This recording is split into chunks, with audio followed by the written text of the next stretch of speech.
Hi friends. So after working with Modpodge and you've got some Modpodge or glue on your paintbrush, it's very important that we wash our paintbrush properly. So the first thing we'll do is rinse out as much glue as we can.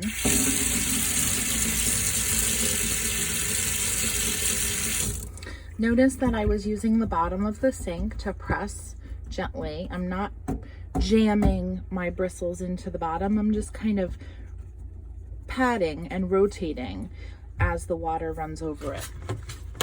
Then I'm going to get some soap in my hand and I take the brush and I rub round and round and round.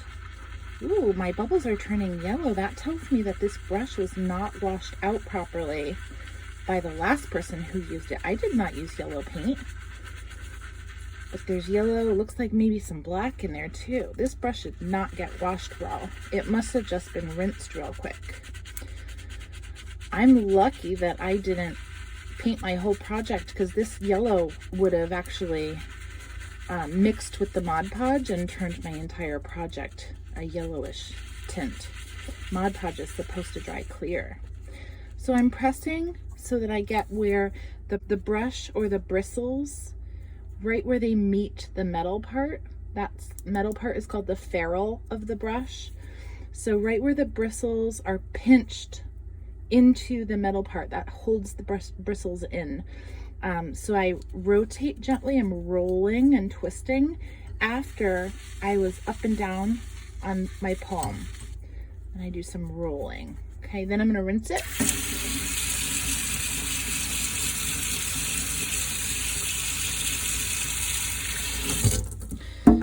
You need to do this again, and when you see that your bubbles don't turn yellow anymore, then you'll know all that paint is out. They're turning a little bit yellow, but it's mostly white. The soap is not showing me that there's a huge amount of paint left, so this is done. And I can rinse.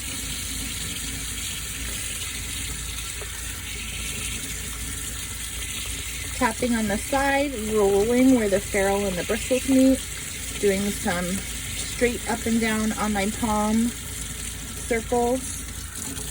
Okay, then I do a tap, tap, tap. When we watch Bob Ross, we hear him do this under his easel. That's how he gets all the extra liquid out of his brush.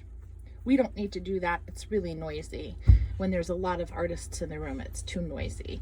But if we just did a tap, tap, tap at the end, maybe we give it a gentle squeeze to see if any water comes out, then we lay it flat for drying. Okay, so you got a lesson on washing glue out of a brush, but you also happen to get a lesson on washing paint out of a brush. So you know that if there's still colored bubbles and the paint is still coming out of your brush, you need to rinse it and do that again. Sometimes with certain colors, I know that I have to wash it 3 different times, rinse, then more bubbles, then rinse, then more bubbles. Now I have glue on my hands, so I'm gonna make sure I wash my hands really well. And as a reminder, your 20 seconds of hand washing is just rubbing the bubbles in. Okay, this is not 20 seconds of rinsing my hands off. So we should be counting, getting every single finger, especially getting around the nails. That's where a lot of the bacteria can hide and germs. So you can do this round and round in circles, just what we were doing with the brush, but we're doing it with our fingertips. Okay. When you count it up to 20 or 22, that's when you can start to rinse. That is proper hand washing and proper brush washing. Okay, get around your nail beds, under nails. Wash all the way up to your wrists. Now I can rinse.